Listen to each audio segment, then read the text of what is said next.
podcast is brought to you by Reka Studio. If you are struggling with creating content because you have no time, you don't know how to, and you are lacking of ideas, this is for you. For just $1, here's how Reka Studio can create 8 reels for you for 1 whole month. And the best part is, it'll only take 3 hours of your time. First, the Reka team researches your industry and creates a custom content guide, including everything from the best SEO keywords, top videos in your niche, and the best topics for you to speak on to connect with your audience. Secondly, we have a recording process that allows us to record high quality videos that looks professional, and it'll only take minutes to set up. Thirdly, our team handles all the editing, so each video holds your audience attention while still being authentic. Fourth, our team will schedule the post to your selected platforms on autopilot. And the best part is, all this for just $1 to get you started. We can only slot in 5 more clients, so visit tgnpodcast.com/Reka to find out more. Terms and conditions apply. Nuggets, back to the episode. Hey everyone, welcome back to the Golden Nuggets podcast. This is part 2 with Hanan Amada, whom we've just gotten to know that the name just come out from thin air, right? Yeah. And into your thoughts. And then that's how Hanan Amada started. Amin, what's your question? Yeah. So we move on a bit from your personal life, a bit to about business. When it started out, how do you guys decide what business you want to do? Because just now you mentioned whatever business I want to do, I want to name it Hanan Amada. But how do you decide what business you want to do? Actually, before we started Hanan Amada, kita ada a different business that we were doing while both of us were still working full time. Oh, okay. That was in our sportswear lah. So our compression wear and stuff. So when we were actually yang dapat nama Hanan Amada tu, we were actually in Korea while we were actually meeting with our suppliers punya factories lah, bringing down Korean punya compression wear down. Yeah. So we had that running for a number of years, few years lah before Hanan Amada came up. Yeah, so Hanan Amada came up pula because we went for Umrah. Okay. Yeah. So when we went for Umrah, kita realised that it was not easy, especially for perempuan, untuk dapat barangan that is one stop lah.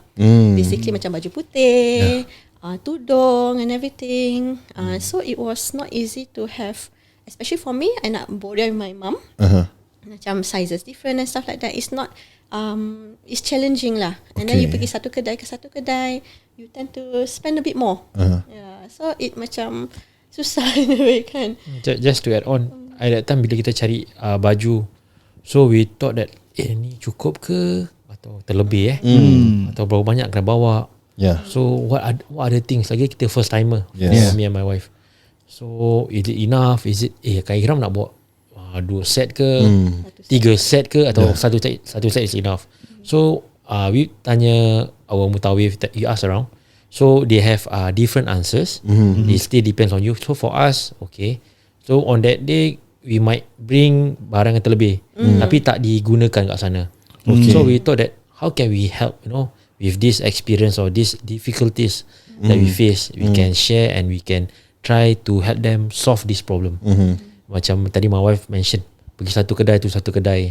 Macam kita pergi, macam usually for us Singaporeans, kita pergi kat Geylang for example, you need to go one shop to another shop to get everything. So for us, masuk kan bagus kalau macam at the least kau pergi satu tempat tu semua ada nak beli. Ni even for lelaki, usually people always concentrate on wanita. So how about lelaki? Lelaki pun ada yang nak pakai yang bergaya, because kita pergi rumah Allah, bukan selalu kita dapat the chance or the opportunity to go. So we want to be our best attire.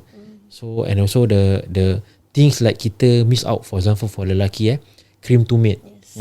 Usually cream to mate tu is very important for lelaki. Correct, because of the weather, because of the humidity, kulit kita akan kering, and kita because akan, of his personal experience kita pergi. my personal experience. So when I go there, I never use any cream or whatsoever. So kat sana Lily bila ambil wuduk tu, Lily rasa asal pedih. Before that, I cakap my wife, I kuat jalan lah kat sini, alhamdulillah. Sekali Allah nak uji kan, Ria tu. Astaghfirullahaladzim. So kasi asal rasa macam sakit ada luka because of the dry skin. So I think okay, maybe terus orang cakap this one you must get something like moisturizer or Vaseline. Tapi in your umrah punya attire, let's say you kerja umrah, you tak pakai benda yang ada yang wangi-wangian. Yes. So that's the another challenge. So all these problems that we face, we can so-called kita boleh buat it as a solution for our jemaah. Lagipun jemaah kat Singapore ni is very small. So we can help the community in other ways lah. This is what our thoughts are. Okay. So you all bridge the gap lah, whatever wasn't there, right? The one stop. Okay. You mentioned you pergi kedai, different kedai. My understanding is, I mean from my experience, I thought there's only one kedai yang orang biasa pergi kan. Not really lah. Tak Kalau biasa. pergi lah banyak. Satu lah tapi I totally understand. You know what? Yeah, because sometimes you nak cari belt is one place. Lepas tu you nak cari benda lain, especially for ladies, go to another. And then Ini simple sangat lah. Try kedai lain lah. You nak the size actually what ladies lah, lah. kan? Atau nak colour putih. I mean, kalau you pergi kalau kat Gilang kan, atau you pergi Johor pun, you nak dapat benda macam okay, this design doesn't suit you. You nak lain design, you nak plain. Habis kali this one ada, tapi your mother tak ada size. So you nak kena pergi kedai lain lagi. And then kadang-kadang you have bought things, let's say example macam datang kita botol wuduk dah beli, beg kasut dah beli. Then kita dah bawa plastik then kita pergi kedai lain ini dah beli ke belum beli you do not know because you do not have the checklist with you kan. Then you terbeli lagi. Then by the time you balik packing, berapa banyak dah beli kan, that kind of situation. And then the thing is that you tend to spend more rather than macam spend accordingly lah. Tengah membazir lah kan in a way, right? So that's why we were saying that like these issues we face macam especially for first timers it is macam real lah. Susah macam nak get around it and everything because a lot of hearsays, a lot of things and stuff like that. So that's why when we started that, when we go umrah, when we patah balik, we were talking about it lah. Kita cakap, okay lah, why not we do this Haji Umrah. We try out and everything because we realised that orang susah nak dapat macam a one stop place. So, Alhamdulillah lah, insyaAllah. And just to mention, not forgetting, when we have our early business, so the one that told us to focus, okay, which one you to do? Haji Umrah atau sportswear compression is thanks to Coach Rafi lah. I think you know Coach Rafi Ansari. So he helped us to align. He helped us to focus on what we want to do. Like our SKU ada at that time when we start only ada berapa je. So dia cakap, okay, you all must grow SKU. Try to think apa the things that people need, the jemaah need, what the problem they face, that you can be the problem solver for them. This will be very marketable for you and good for them. So just to mention, thanks to him also to motivate us also. You buat ni pun kerana apa? Kerana lillahi ta'ala. Sebab you nak membantu. So you must get the best product. In terms of prices, it varies. I think you all know in business. So other than that, we try to serve with sincerity lah. Kasi benda dah ada, okay, abang dah jangan pergi, jangan beli. Whatever you buy here untuk Haji Umrah, make sure lepas you balik pun you boleh pakai. So you tak membazir, not just for Umrah atau just for Haji. Boleh pakai untuk sembahyang tarawih, sembahyang untuk pergi sembahyang solat Jumaat, keluar pergi jemputan. Kalau kurta kita memang lawa pun. I think our previous guest can attest to that. Dia pun cakap baju-baju kat ni Hanan Amada cantik. Alhamdulillah. Thank you. So that's our aim, and we serve with sincerity lah, of course, with our staff also. Okay. How do you set yourself apart from your competitors? I think first thing first, because we come from I come from mainly customer service. So I was with our team itself. We actually iterate that, okay, yes, we are doing sales, we are doing business, but at the end of the day, you must serve every customer with the best service lah. It's not doesn't mean that customer is right lah. Tapi there are certain ways that you can handle it. But at the end of the day, how we set us apart is that our aim is not to really hard sell. Okay? So kalau customer dah ada barang, when we go through the checklist, kakak dah ada ni belum? Kak dah ada ni. Kalau kakak ada ni, okay, kakak jangan beli. We are those one of the sellers yang cakap kakak dah ada, jangan beli. You nanti kena, at the end of the day, kalau tak pakai nanti kena hisap atau membazir. So for us, we put ourselves in their shoe. We know that the pricing for Umrah atau Haji is not cheap anymore. Correct. Right? So for us, our main thing is with all the stuff is customer service is important. We treat everyone as friends. Very chill, very sahaja. Kalau nak tanya apa, tanya. Because in our team, we also have pegawai. We also have ustazas. So should they want to ask anything, they are there. Okay. Nak apa-apa, tanya. Alright, kalau kadang ada orang nak tanya pasal apa-apa and stuff like that, then the ustazah will step in front lah, like apa dalilnya, apa ni, macam mana, apa-apa. So we provide a non-judgment punya platform in our warehouse that orang akan boleh tanya apa-apa je.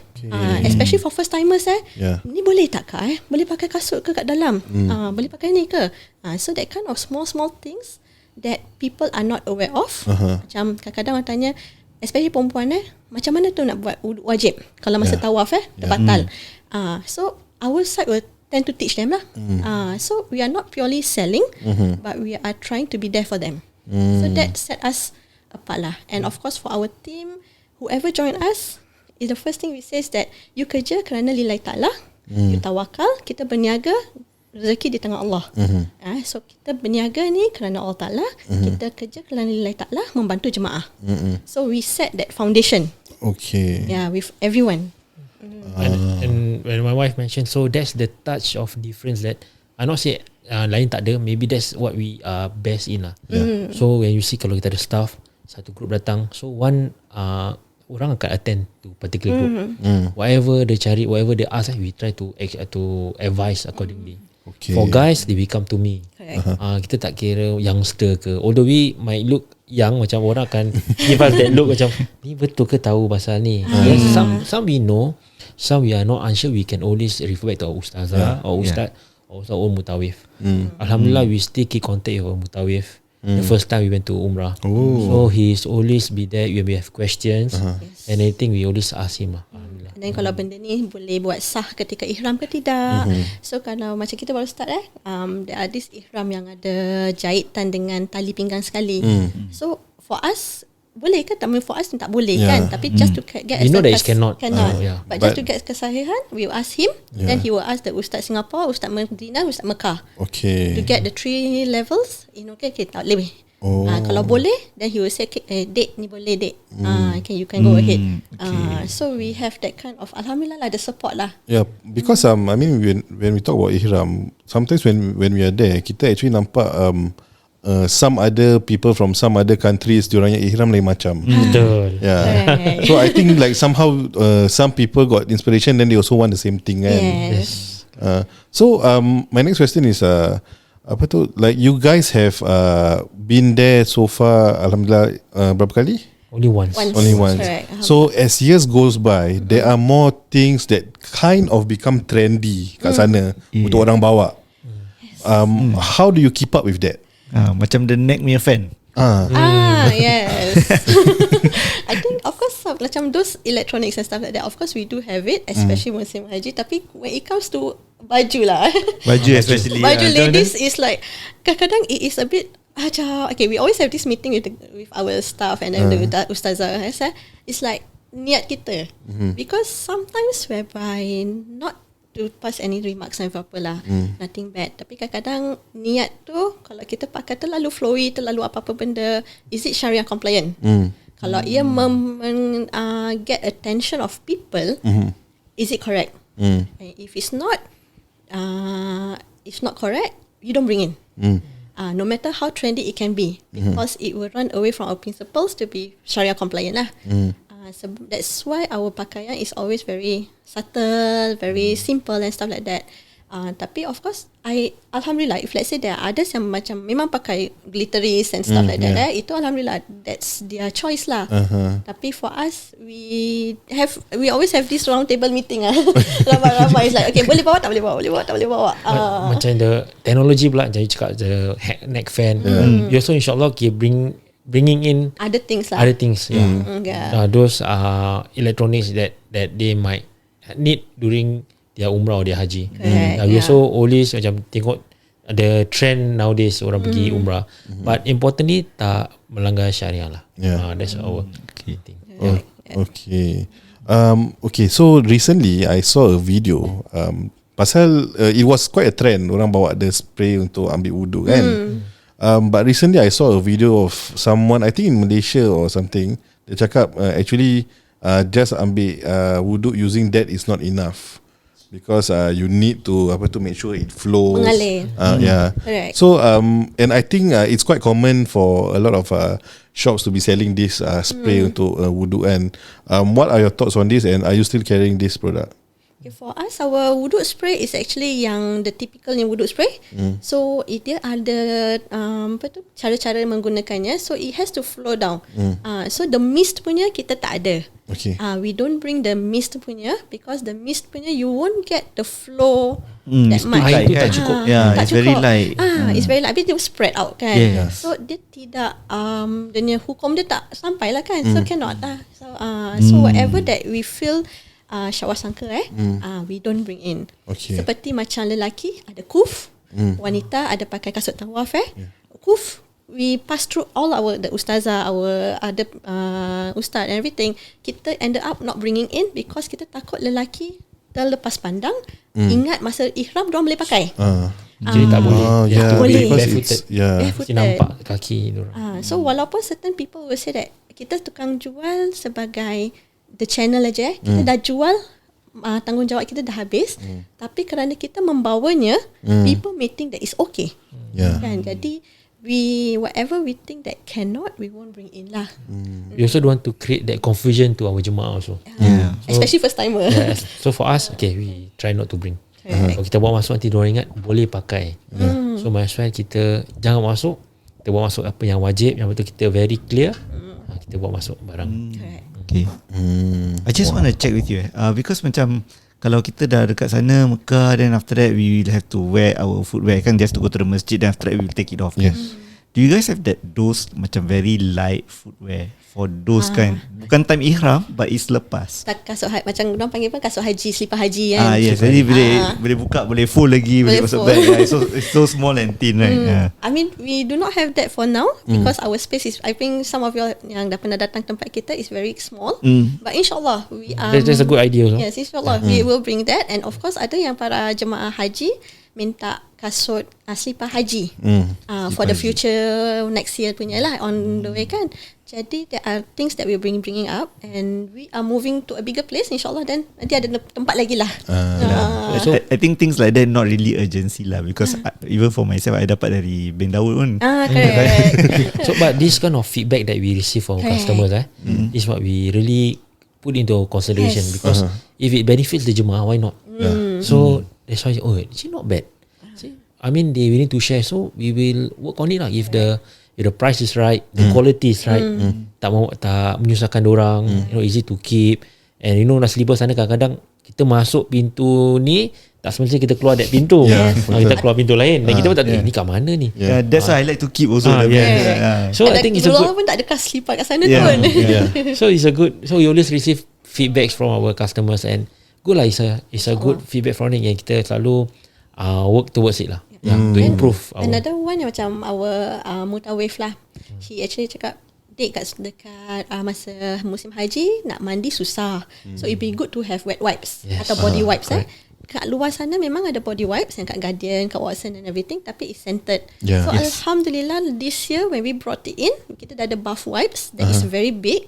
So untuk para jemaah haji, they were able to get it ready. So things like that, when pegawai feedback, our jemaah-jemaah lama datang balik, edit macam gini. Pergi tak ada. Pergi tak ada. Itu masih R&D lagi. R&D phase.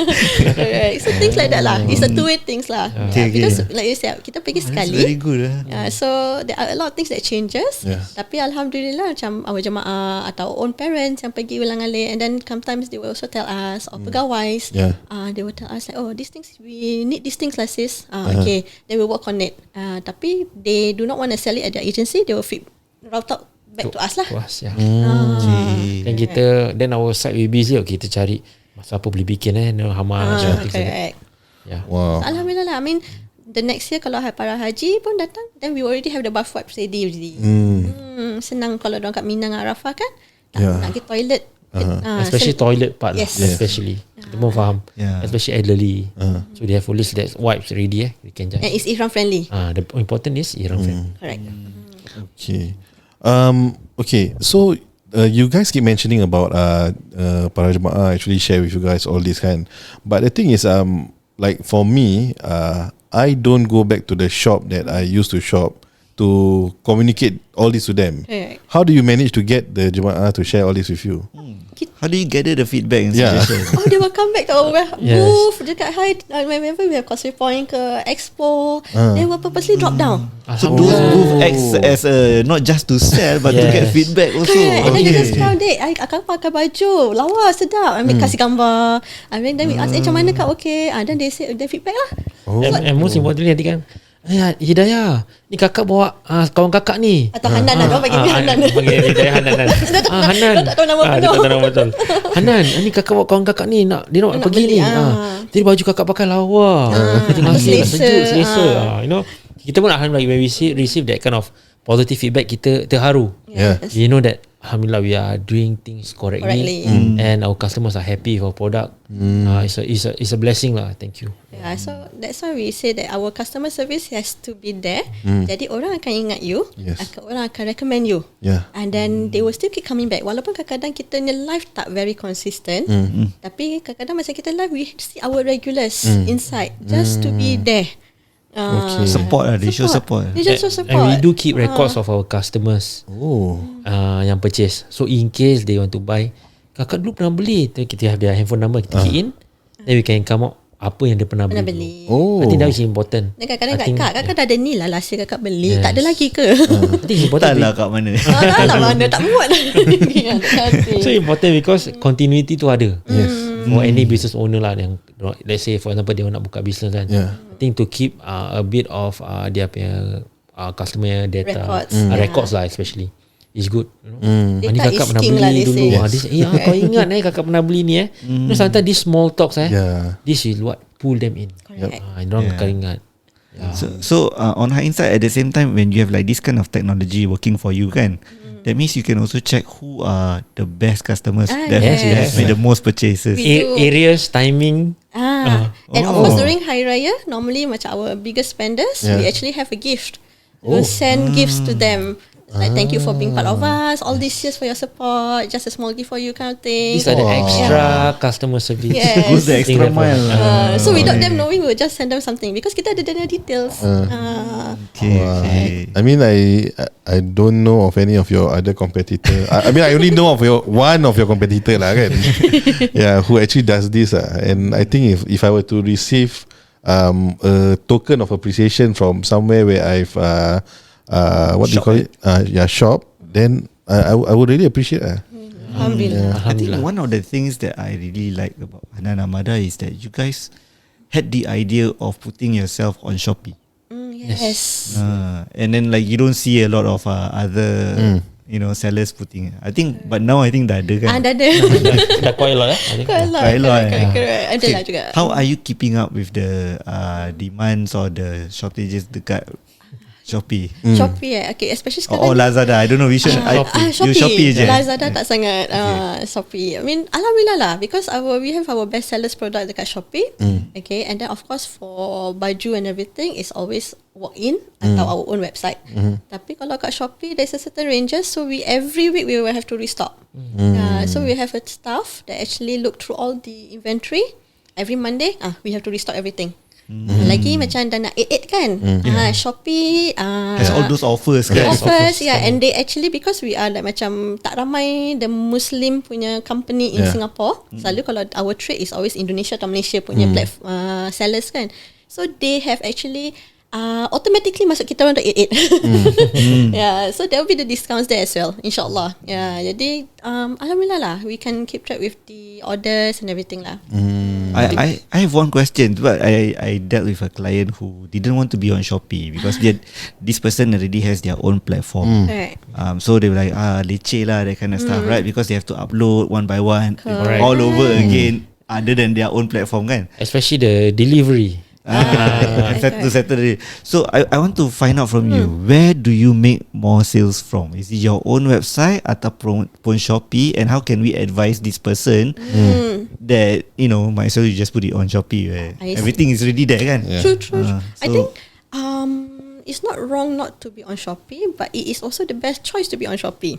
Right? Okay. The reason not wrong is because Shopee charges fees. Yes. Transaction fee, all fees, ad fees, everything fees. Alright, so you must ensure that whatever things you masukkan, it must make money lah. At the end of the day lah, in business context kan. That's a good tip, yeah. Yeah. So you must really count. So when we masukkan dalam benda for Ahas, Hanan, when I masukkan, because in terms of platform atau website and stuff, it's always me. Yeah. Because I like doing that. System. System wise, I love doing that. So I actually masa jual things on Shopee macam inner tudung. Let's say it's only $5. But you know when you calculate together with transaction fee, your shipping fee, your ad fee, you're only going to get back like $3 saja. $2 diorang dah makan Jadi you buat as like minimum quantity lah. Yeah. So they have to purchase 2 or 3 in Yeah. order to berbaloi for you. So what like Hanafi tanya, which one makes more money in terms of whether my own website atau Shopee? Is always Shopee. Tapi kalau you referring to my walk-ins and dengan booth, of course yang Booth these two, and walk-in. booth and walk-ins will Okay. win more lah, because I do sell baju dengan seluar, everything as a whole kan. Shopee tak sangat. Shopee is very smaller items that people doesn't mind to spend. That kind of thing. Tapi Shopee a lot lah. I mean, frankly speaking, a month you can make a few thousands of it. Oh, wow. Yeah. Quite impressive. Just for Shopee. Those small quick items that you don't lupa, for example. Beli kat Shopee lah. Botol wuduk. You tahu that by 2 days Yeah, 2 days or 3 days usually dah sampai Sekarang kan. ada NDD kan, next day delivery. It's a win-win situation actually for you. If you think as a business owner, janji my barang jual. So it's easy for them to purchase at the platform. On my part, I just need to upload gambar, put the price, everything. Tapi actually there's another system yang you can do it all at once. You tak payah upload semua. So there is a way lah There is a towards way it. lah, There is a way towards it. So when you upload to your website and Shopee, Lazada, TikTok, everything under one. So you tak payah multiple. Yes, okay, wow. And then they will also do the stock for you, right? Yeah, they will do so the they stock. detect. Correct. So everything is dah. But that one pun ada fee kan? Oh, tapi tak semahal. Tak semahal punya. So, okay. Yes. Tapi the thing is that when we do Shopee, I mean for the other sellers yang nak try, what we do for us when we buat Shopee sales, every Monday is always our peak period. That's why Hanan close on Mondays. It's our shipping day. Oh, okay. So Shopee, online, overseas orders, all on that day kita akan buat. Because All the stuff you come down. kita Dah ambil ni, okay, you do this orders, they come back. And then the thing is that when we hantar, kita akan letak our checklist, kita akan letak our flyer where we are at. It's indirect advertisement. Marketing. Where we are at, right? So kalau orang, okay, you tak cukup ni, you can always come down. We are open for walk-ins. So we do have customers yang datang, sis, saya dah beli dari Shopee, I realise you dekat Singapore, you kat sini, kat Woodlands. Dekat dengan my rumah, belakang rumah je. That kind of thing. So it's a two-way things. Yeah. Okay. Okay, I do have like some more questions, but I think there are more on your challenges. I have correct. a few questions to ask, but I think we shall take a break and then we'll resume everything in part 3. Part 3. Okay. Thank you guys. Bye bye.